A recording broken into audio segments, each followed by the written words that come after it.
medium yang bahasa Inggeris, dia tetap cakap Melayu. Anak Cina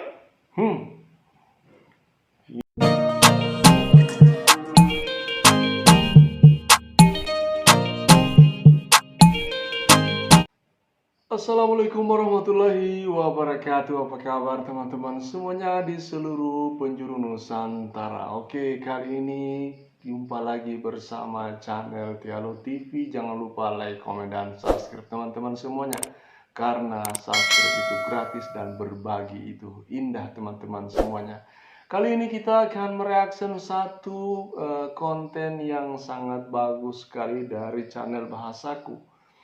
Oke, kali ini kita akan mereaction video tersebut mengenai seorang profesor Malaysia yang sangat-sangat marah sekali karena orang-orang di Malaysia ini, terutama suku atau bangsa selain Melayu seperti Cina, Bangladesh ini, mereka ini menggunakan bahasa mereka masing-masing, tidak menggunakan bahasa Melayu sebagai bahasa persatuan. Tetapi teman-teman semuanya, Indonesia menggunakan bahasa Indonesia sesuai dengan Kamus Besar Bahasa Indonesia yang telah disempurnakan. Dan semua suku-suku Indonesia, sekitar ratusan suku itu, tetap menggunakan bahasa Indonesia sebagai bahasa persatuan. Dan ini memicu kekhawatiran daripada sang profesor tentang bahasa persatuan Melayu yang ada di Malaysia. Untuk lebih jelasnya teman-teman semuanya, silakan berkomentar di bawah ini, tentu dengan sopan, dan kita akan saksikan video kali ini. Ini dia teman-teman videonya. Kita tengok dulu ini. Anak Melayu tak apalah, tuan-tuan nak kata lebih ekstrim lagi. Masuk sekolah agama, masuk UIA, masuk UiTM dan sebagainya. Melayu ini bila dia keluar daripada kelas, walaupun medium yang bahasa Inggeris, dia tetap cakap Melayu. Anak Cina. Ya, oke. Ya, tolong masukkan sikit. Anak Cina pula, dia sekolah Cina. Ya, walaupun dia masuk SMK, dia masuk sekolah kebangsaan sampai itu. Kalau dia masuk lagi sekolah persendirian, itu proses pencinaannya sangat kuat lagi tu. Dia masuk Kuta, masuk Utah, itu tak tahu cakap macam mana. Ini sebab kita gagal. Bila kita gagal dalam sistem pendidikan, bermakna kita gagal dalam membina negara. Itu kita.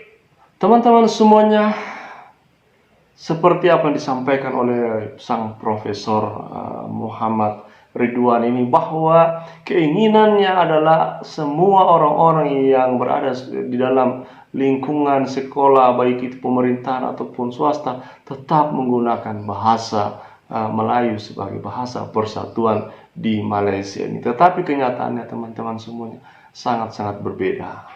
Kita saksikan lagi. Gagal banyak tuan-tuan.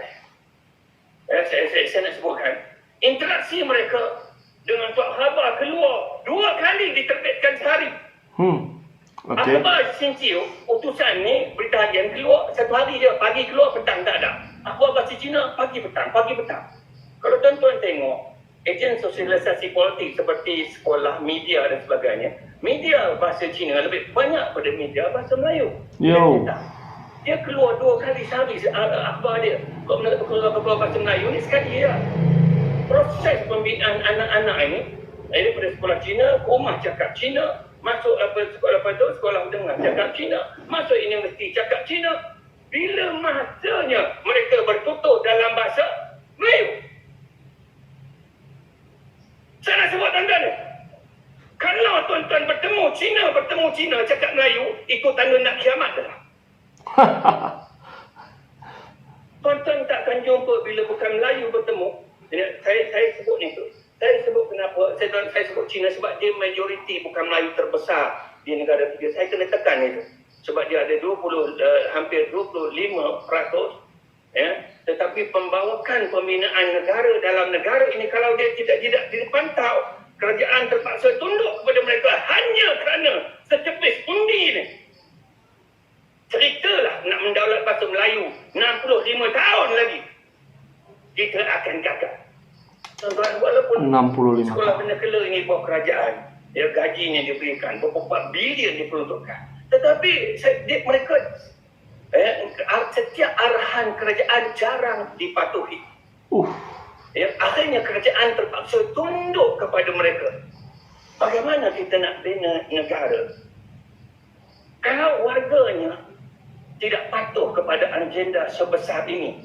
Kementerian Pendidikan minta tambah bahasa Melayu supaya daripada 180 minit jadi tambah lagi supaya jadi lebih, kita pergi jauh sikit daripada 360 minit seminggu dan tak boleh. Dia akan ditentang secara besar-besaran. Sejarah yang diajar di sekolah jenis kebangsaan ini asalnya diajar dalam bahasa Melayu, tetapi ditentang dengan begitu ekstrimnya.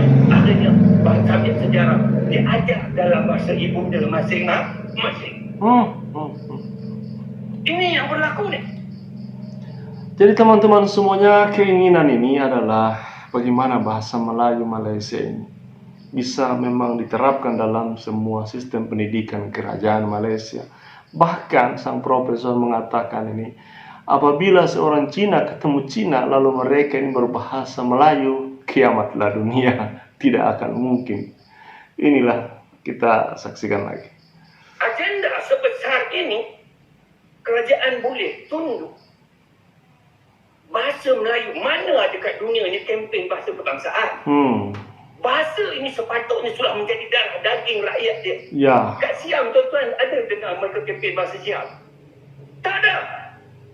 Pergilah seluruh negara di dunia ini, 195 buah negara. Apabila bahasa itu menjadi bahasa kebangsaan, dia mesti dikuasai tanpa berkecuali. Ya. Malang dan negara kita, apabila banci 2010 dibuat, dia akan dibuat lagi. 2010 dibuat, maka pembanci pergi pada rumah ke rumah. Sebahagian besar daripada masyarakat Cina di bandar tidak boleh membaca dan bertutur dalam bahasa Melayu sehingga terpaksa membawa penterjemah. Tuan-tuan, 60 lebih tahun kita merdeka. Takkan bahasa Melayu mudah ini tidak boleh dikuasai. Bangla datang ke sini, Bangladesh itu. Ya, dalam masa 3-4 bulan mereka sudah boleh menguasai bahasa Melayu. Kita duduk di sini bergenerasi. Kita masih lagi gagal untuk menguasai bahasa yang sebegitu mudah ini. Sebab itu saya pohon sangat-sangat ini. Dalam pembinaan negara bangsa ini, agenda besar mesti dilaksanakan. Kalau gagal, kuasa mesti dilaksanakan untuk mendidik golongan membina negara dalam negara. Barulah tuan-tuan kita akan capai yang ketiganya, iaitu perpaduan yang kita idam-idamkan. Seterusnya kestabilan negara yang kita idam-idamkan pada masa akan datang ini. Sebab itu saya minta saudara-saudari sekalian, buatlah apa juga jalan sekalipun. Kalau ditakdirkan Dewan Bahasa dan Pustaka ini perlu diletakkan di bawah Jabatan Perdana Menteri, jalankanlah tanggungjawab itu. Daripada letak di Kementerian Pendidikan, nampaknya tak pergi ke mana dia. Tak pergi ke mana dia. Nak buat apa tak tahu. Banner bandar Kuala Lumpur dah macam London dah. Pergi bandar Ipoh macam London dah. Ya. Identiti itu tak ada. Tidak terconjung. Jati diri negara itu tidak terconjung. Dan akhirnya orang berkata, Malaysia ini sebuah negara baru sebab baru merdeka 65 tahun. Jadi negara baru ini susah untuk kita bina negara ini sebab kita memerlukan masa yang lama daripada negara sebangsa. Kepada saya, membina negara berbilang kaum ini lebih mudah daripada membina negara sebangsa. Sebab kita ini asal usulnya daripada negara sebangsa dan dia bertukar menjadi berbilang bangsa sebab ada sejarah dia. Sebab itu dalam membina negara bangsa ini, apabila dia bertukar menjadi berbilang bangsa daripada sebangsa kepada berbilang bangsa, kuasa itu perlu digunakan sepenuhnya untuk mendidik mereka sebab dia berbilang bangsa itu ada sebab dia, disebabkan oleh interaksi, disebabkan oleh penghijrahan. Kalau kuasa itu digunakan untuk sedarkan diri, dia akan menjadi lebih baik. Tapi malangnya kita tak gunakan kuasa itu, akhirnya daripada sedar diri sepatutnya, dia tak jadi sedar diri. Apabila dia tak jadi sedar diri, dia jadi keras kepala. Apabila dia menjadi keras kepala, dia menjadi buang hajar sebagaimana yang ada pada hari ini. Itu dia teman-teman semuanya, telah sama-sama kita saksikan bagaimana seorang profesor di Malaysia ini sangat murka sekali dengan suku China di Malaysia yang mereka ini hanya menggunakan bahasa ibu mereka dalam kesehariannya. Ini adalah teman-teman semuanya pengalaman buat kita semua sebagai bangsa Indonesia. Tentu bahasa persatuan kita, bahasa Indonesia sesuai dengan Kamus Besar Bahasa Indonesia yang disempurnakan teman-teman semuanya. Dan ini adalah kita harus sama-sama respect juga, karena belajar dari pengalaman ini kita harus tetap bersatu. Begitupun saudara-saudara kita di Malaysia, tentu kami juga sangat prihatin sekali, dan mudah-mudahan ke depannya warga-warga pendatang seperti orang-orang Cina, Bangladesh dan sebagainya ini, mereka yang menghargai budaya terutama bahasa Melayu ini menjadi bahasa persatuan di Malaysia. Oke teman-teman semuanya, tentu silakan dikomentari dengan sopan, dan ya itu mungkin video kali ini. Jangan lupa subscribe teman-teman semuanya, dan mudah-mudahan konten ini menjadi pelajaran buat kita semua. Dan saya Rio, wassalamualaikum warahmatullahi wabarakatuh.